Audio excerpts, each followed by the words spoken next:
వాక్యము చదివినప్పుడు యేసుక్రీస్తును నమ్మిన వారి వలె చదవాలి, రక్తము చేత కడిగిన వారి వలె చదవాలి. ఒక స్త్రీ ఉండేది, ఒక పెద్ద బంగ్లాలో, చాలా ధనవంతుల దగ్గర పనిచేసేది. అయితే వీరందరూ కూడా విదేశాలకు వెళ్ళిపోయే సమయం వచ్చినప్పుడు, నీవు చేసిన సేవకు బట్టి నీకు థ్యాంక్స్ చెప్తున్నామని చెప్పి ఒక పత్రం ఆమె చేతిలో పెడతారు. కొంతకాలం గడిచినప్పుడు ఆమె అనారోగ్యంకి గురైపోతుంది. ఆమె దగ్గర ఇంకా డబ్బులన్నీ అయిపోతాయి. ఆమె ఏం చేయలేని పరిస్థితిలో ఉంటుంది. ఒక అబ్బాయి లోపలికి వస్తాడు.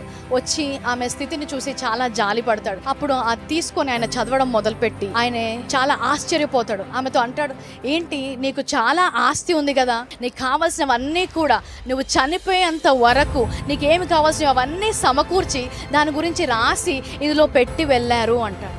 ఆమె ఆశ్చర్యపోతుంది. ఆమె ఆశ్చర్యపోయే ఒక మాట అంటది, ఏంటంటే, అవునా, నాకు ఇందులో రాసుంది అర్థం కాదు కదా, అందుకే నేను దాన్ని అనుభవించలేకపోయాను అంటారు. చాలామంది విశ్వాసుల జీవితంలో